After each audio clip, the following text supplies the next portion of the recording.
25শে মার্চের রাত্রে আমাদের খুব একটা ভয়ঙ্কর একটা রাত গেছে।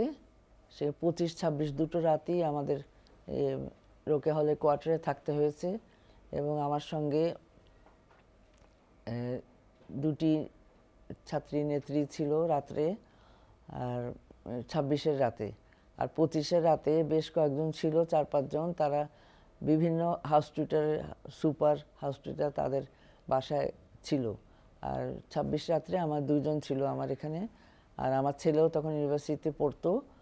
তো কাজেই আমার খুব ভয় যে যদি ঢুকতো কোনো রকমে, আমাদের দরজা দিয়ে ঘরে ঢুকলেই আমার ছেলে সহ হয়তো ছাত্রীদের ধরে নিত অবধারিতভাবে।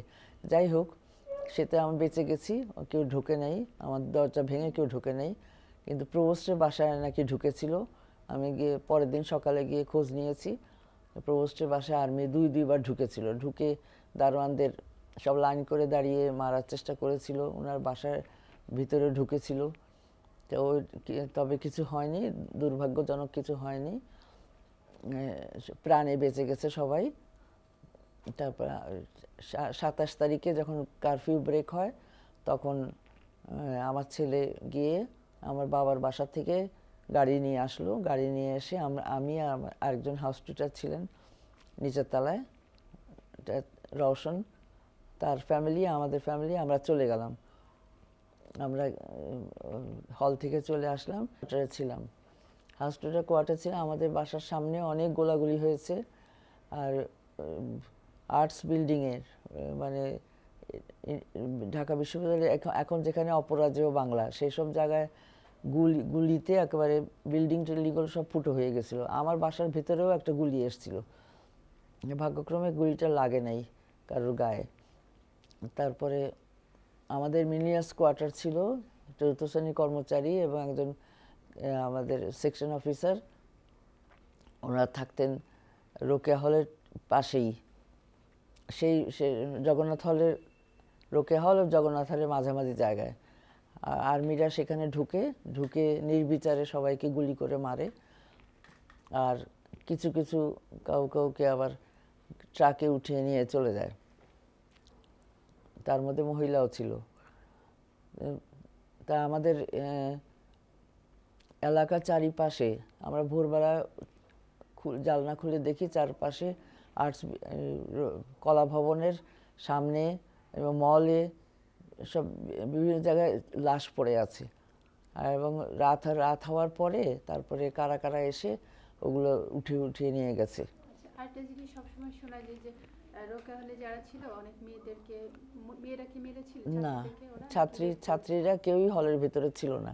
হলে গেট ভেঙে ঢুকেছিল ঠিকই, প্রভোস্টের বাসা দিয়েও ঢুকেছিল, কিন্তু ছাত্রীরা কেউই ছিল না। কেউ ছিল না, খালি নাইট গার্ডরা ছিল, দারোয়ানরা ছিল, তাদেরই লাইন করে দাঁড় করিয়েছিল মারার জন্য। কিন্তু প্রভোস্ট মানা করাতে ওদের ছেড়ে দেয়। আর একজন অফিসার সেখানে চলে আসে এবং তা ছেড়ে দেওয়া হয়। এগুলো আমরা পরে প্রভোস্টের কাছে শুনেছি। আমরা ছিলাম আমাদের যার কোয়ার্টারে, আর প্রভোস্টের কোয়ার্টারে শুধুমাত্র ঢুকেছে।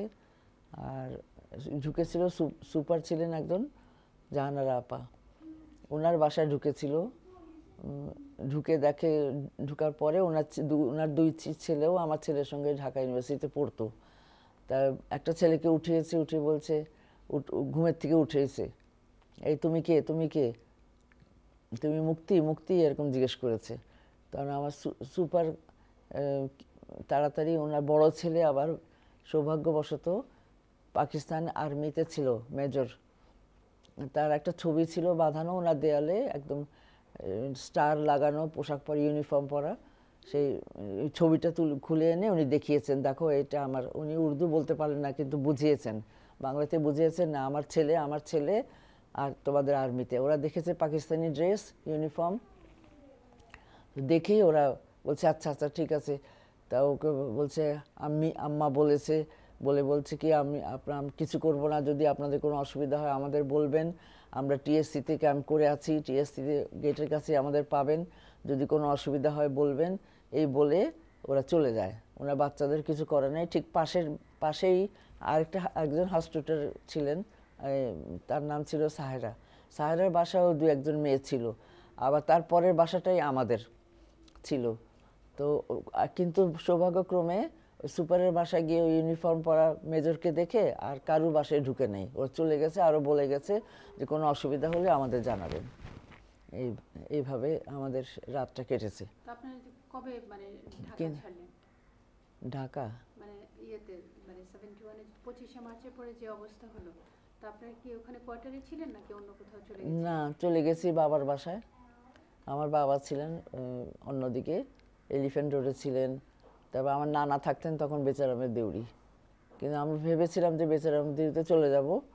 তারপরে কারণ হচ্ছে যে বরিশালে শান্তি বাহিনী তারা যে লিস্ট করেছিল তার মধ্যে সবচেয়ে প্রথম নামটা ছিল আমিনুল হক চৌধুরী, আমার হাজব্যান্ডের। উনাকে নিয়ে একটা দল করা হয়েছিল। তারা স্বাধীনতার জন্য, বরিশালকে বাঁচিয়ে রাখার জন্য তারা সব দল করেছিলেন, সংগ্রাম করছিলেন। আমার হাজব্যান্ডকে বিচারক করেছিল ওরা, আর বাকি সবাই ছিল।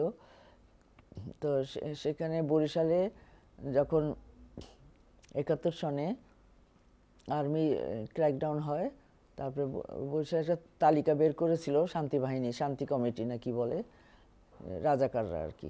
তারা প্রথম নামটাই ছিল আমিনুল হক চৌধুরী। তো ওরা জানতো যে অনেকেই জানতো যে আমি রোকেয়া হলে আছি, রোকেয়া হলে কোয়ার্টারে থাকি, রোকেয়া হলে ছেলেদের নিয়ে আছি, কিন্তু ওখান থেকে কেউ আসে নাই, বরিশালের দিক দিয়ে কেউ আসে নাই। কিন্তু পরবর্তীতে নভেম্বর মাসে 71 সনে নভেম্বর মাসে উলানিয়াতে গিয়েছিল, গ্রামের বাড়ি যেখানে আমার শ্বশুর শাশুড়ি ছিলেন, ওইখানে আর্মি গিয়ে হাজির। ওই আমিনুল হক চৌধুরীকে খুঁজতে গেছে, আমাদের আর খোঁজাখুঁজি করেনি, খুঁজেও পেতো না, কারণ আমরা চলে গেছি, বাবার বাসায় চলে গেছিলাম, কিছুদিন ওখানে ছিলাম। তারপরে উলানিয়াতে গেছে, উলানিয়া গ্রামে, বরিশালের গ্রাম উলানিয়া, সেখানে গেছে গিয়ে আমার শ্বশুর শাশুড়িকে ইয়ে করেছে, ধরে রান্নাঘর পেছনে, রান্নাঘরের সিঁড়িতে বসিয়ে রেখেছে, বা ঘরের ভিতরে গিয়ে ছবি দেখেছে আমিনুল হক চৌধুরী সাহেবের ছবি, সেটা তারা ভেঙেছে। তারপরে আরও কিছু কিছু ভাঙচুর করেছে। একটা গ্রামফোন ছিল আমার শ্বশুরের, সেটাও নিয়ে গেছে। তারপর ওরা খুঁজেছে যে কাউকে পায় কিনা। এর আগেই আমার শ্বশুর খবর পাঠিয়েছিলেন সবাইকে যে যারা ইয়াং ছেলেপেলে, যে যারা আছো তারা সব বাসা ছেড়ে বাগানে পালিয়ে যাও, বাগানে পালিয়ে যাও, যেন আর্মি ধরতে না পারে। তো সবাই পালিয়ে গেছিল, কিন্তু আমার দেওর মারুফ, সেদিন 27শে রোজা ছিল, সে রোজা ছিল এবং কোরআন শরীফ পড়তেছিল। ও বললো কি আমি কোরআন শরীফ পড়ছি, নামাজ পড়ছি, আমাকে কেন মারবে? ওর একদম বিশ্বাস ছিল যে এই অবস্থায় ওকে কেউ মারবে না, কিন্তু ওরা তাকে সেই অবস্থায় গুলি করে তারপর ও পড়ে গেছে, তারপর চলে গেছে। একজনকে ওকে মেরেছে আর কি, মেরে চলে গেছে। মারুফ একেবারে নির্দোষ ছিল, ওর কোনো দোষই ছিল না, কিছু ছিল না। ও জানতো যে ওর ভাই আছে যুদ্ধে আমিনুল হক চৌধুরী, তার সঙ্গে যোগাযোগ ছিল ঠিকই, কিন্তু সক্রিয়ভাবে ছিল না। সেদিন নামাজ পড়ছিল। তারপরে চলে যাওয়ার পরে তারপরে ওকে পানি টানি খেতে বলা হয়েছে, পানি খায় নাই, বলছে কি না আমি রোজা আছি, পানি খাবো না, খায় নাই, মারা গেছে। ও আমার গ্রামে গিয়ে হামলা হয়েছিল, কিন্তু আমাদের উপরে ঢাকায় আমাদের অ্যাটাক করে নাই। তো 71 এ আপনি কোথায় ছিলেন? আমি বাগেরহাটে ছিলাম। আমরা অনেক কষ্ট করছি বাগেরহাট থেকে। তখন তো আমার ছোট ছেলে নওশাদ 7 মাসের, ওকে নিয়ে আমরা বাগেরহাটে গেলাম বরিশালে যে রেস্ট হাউসে উঠলাম, যে ওর বাবা আমাদের এসে দেখা করলেন, দেখা করে তারপরে রাত্রে 3টার সময় 2-3টা রিক্সা আর টিফিন করে ভর্তি খাওয়া দিয়ে আমারে বললেন যে তুই পালা এখান থেকে। সবাই জেনে গেছে যে আমরা অনেক অফিসার একসাথে গেছিলাম, যে তুই চলে যা এখান থেকে, নাহলে সবাই জানা গেছে যে আমার শালি এখানে আছে ওই আইটে। তখন দুলাভাই আমাদের উঠাই দিলেন রিক্সা, আমরা সেই 40 মাইল মাদারে পড়ে গেছি, ওখানে রিক্সা বদলাই গেলাম। আর দুলাভাই সে খাওয়া খেতে গেলাম আমরা ওখানে।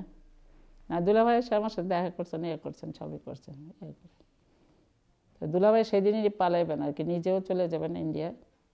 সেজন্য আমাদের বললেন আমরা সবাই মিলে। তারপরে গেলাম মাদারীপুরে আমার ননদের হাজব্যান্ড আবার বাংলার প্রফেসর উনি। ওখানে আমরা অনেক মানুষ ছিলাম, ওনার ভাই বোনরা সবাই গেছেন, মেয়েরা ওখানে ছিলাম। তারপর শুনলাম যে রাজাকাররা ওনারা ধরার জন্য খুঁজতেছে, উনি আবার ওনাদের গ্রামের বাড়ি পালাবেন। তখন আমরা আর এক মুন্সিফ সাহেবের ইয়েতে গেলাম, কালকিনি বিখ্যাত কালকিনিতে গেলাম। এমন মজার ব্যাপার যে মুন্সিফ সাহেব নিজে নিজে পছন্দ করে বিয়ে করছেন দেখে ওনার ওয়াইফরে ঘরেই তুলেন নাই, ওনার মা বাবা। এর মধ্যে আমি পিছে পিছে ওনার সাথে। তারপরে যাই হোক, ওখানে ওনার মা বাবা খুব যত্ন করছেন আমাদের। আর নওশাদের তো খুব অসুখ হয়ে গেছিলো আর কি।